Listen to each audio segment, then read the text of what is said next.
Rumah tangga Nia Ramadhani dan Ardi Bakri memang jauh dari berita miring. 11 tahun mengarungi bahtera rumah tangga, Nia dan Ardi selalu terlihat mesra dan harmonis di berbagai kesempatan. Dari pernikahannya tersebut, Nia dan Ardi dikaruniai 3 orang anak. Salah satunya si sulung yang bernama Mikaela Zalindra Bakri.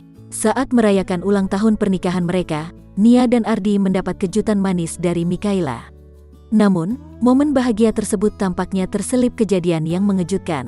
Sebelum membuat kumpulan foto menjadi video kompilasi kebersamaan Nia dan Ardi, Mikaela mencari foto orang tuanya di internet. Betapa terkejutnya Mikaela, ia mendapati foto mesra Nia dan Ardi dengan mantan kekasih masing-masing. Gara-gara foto-foto tersebut, Mikaela sampai berdebat dengan Nia. Mikaela sampai memberikan foto tangkapan layar hasil berburunya di internet.